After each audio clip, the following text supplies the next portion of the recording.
from playing, a main character is an inconvenience, but it's not an entire loss.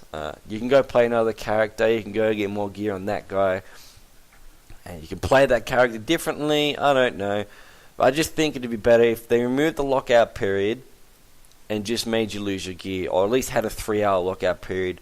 But I still think it's essential you lose your gear.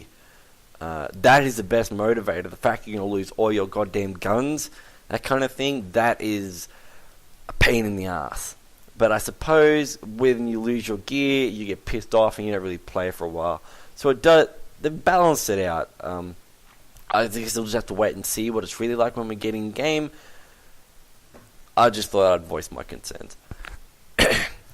Now, I did say that there would be a character creation, multiple character creation. Now, as you can see in this picture, this is what I'm assuming to be the main menu for the War Z. This particular account has 2 characters, each displaying their total experience as well as the time played. Selecting a character displays more detail, like, for example, same picture obviously, this one shows your total kills with zombies, your total bandit kills, even your total civilian kills, and even the alignment of your character. Which is pretty cool. Nifty little things to know. Here we see a couple of examples from male character models, with quite an extensive variety from facial features even to clothing. Being a female in the game is also an option, as well, obviously. I don't know why, when I find this funny, I suppose I'm just picturing the obscene comments that are going to be made about the female character models in game. They're pretty fucking trashy. Just look at that. I mean, come on. Fucking, oh yeah. I do have a cold. You haven't picked up on that yet. So, there's definitely variety in character creation, which I like. Some players really do like to tailor their appearance to their playstyle or their personality or whatever way they dislike. But character personalization is a really cool feature. It's always a bonus. There's never any negatives to it. So, just another cool feature Hammer Point is introduced. Now, I suppose it's probably one of the most important features. It's the servers. This is really, really good. The game has to be hosted somehow, and Hammer Point have definitely delivered. Dedicated public servers as well as private servers. Fuck yes. They can be completely self-managed in-game client. Now, you're probably wondering, so, yeah, I won't bother with that. Yes, sorry. Rocket, the creator DayZ, he was pretty adamant about private servers, which I kind of think he was a fool for. DayZ would have grown far more quickly and far more stably if he actually had looked to the private server community. I mean, it was a mod and it's buggy and he needs all the help he can get. So rather than actually look towards a private server community, he didn't look to it at all. Yeah, I suppose he wanted to just focus on the game quality at the moment rather than people having their own private servers. But if he had allowed people to host their own private servers, the game quality would have improved, and you would have shut up the nitpicking bastards that were screaming, "Give us private servers!" But he didn't. But anyway, moving on. That's for another time. So, what are the running costs for your own private server? Well, one might respond by saying, who's hosting it? I'm going to answer with Hammer Point is. There will be no outsourcing, no other companies hosting private servers or hosting servers in general for the War Z. The only servers will be hosted by the War Z, by Hammer Point themselves. That is plain and simply for security reasons. This stops hackers, it keeps your information safe, things like that. No one but Hammer Point. So, this photo shows the ability to rent a server in-game through Hammer Point itself. So, you name your server, you pick the type, so public or private, you choose its location, the maximum number of players for the server, and the duration.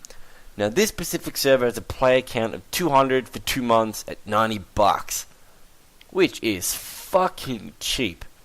The longer you rent a server, the cheaper it gets. Sergey has said that a 70-slot server will be around $15 for 30 days. That is so fucking cheap. This feature, again, I love. Splitting the server cost between a couple of friends for a couple months is surprisingly cheap, and the benefits are exceptional. It's your server. What I love is that you'll see servers popping up that are kind of dedicated to a singular game style. So you can see all-out mass PvP. You could see servers are a certain clan's home server. They have like a big setup base. They got all the defenses in place. You could see kind of war mode game styles coming in. Like, there's two settlements built across from each other, big defenses, and then the combat just ensues. I really like it. I really, really do like the feature. But it should be noted at this point that mods will not be in the War Z. Just for the simple fact, everything will be hosted server-side, so mods will not be possible. So don't see that coming. You probably see someone, code it, bring out some sort of pack that does allow the War Z to be, played on a LAN or something like that. You'll see something come up. You always do. But yes, no mods. Continuing on to our next topic. Of course, in a game like War Z, you're going to want to run around with friends. In DayZ, I'm sure we've all shot our friend in the head as they were running through the woods saying, "Hey, they're on a fucking player." I know what's happened to me. I was been shot in the head many times. Now, in the War Z, you have the option to befriend your friends in the main menu. Doing so will put a small icon on top of their head in-game, practically eliminating accidental shootings. That doesn't account for intentional shootings, of course. Now, I suppose it's time to actually go see some footage. Now, this is alpha footage, and it was recorded at PAX. Alpha. Just remember that. This is alpha, and despite it being alpha, it's exceptionally impressive. So, as you can see, this guy has a 6-hour 5.56 with a reflex sight attachment. You can see the lights, the flashlight at the front as well, which I do like. You'll see later on that it's a kind of crisis-style menu to swap out the rifle attachments, the sights, and all stuff like that. So we do see the zombie. The city's pretty empty, which I find a little bit weird. I'm going to assume that's not end game zombie counts. They have said they will aim, I think it's for thousands of zombies on a server. But you do seem to take out the zombie, which is relevant. But here we see probably the coolest feature of the game, which is picking up items. They're not only highlighted in blue, you see what it is, and to pick it up you simply hold E, which is really fucking cool. He looks in the car, sees he's firing something, nothing else. You just take a look around the UI. It's really, really clean. You see walking, he's upright, so he's fairly visible walking. You don't make any sound at all, really, as you can see there.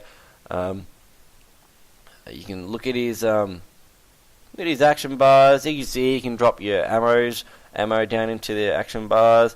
He's a little bit hungry, he's a little bit thirsty. You would have just seen the sprint meter there and a little bit before. I told you I'd forget to tell you. Down the bottom left, picking up items. I just love that feature, the ability to just simply hold E to pick up a freaking item. Just again removes the having to interface with your backpack. It means you're not so vulnerable anymore. So we do actually get to see him eat and drink here. There are varying sizes for water bottles in the game. So as you saw, he was extremely hungry, extremely thirsty. In DayZ, when you eat something, or drink something, you become completely, the bar, you go to green. So here he drank 3 things, 2 waters, an electroade, and he had some instant oatmeal.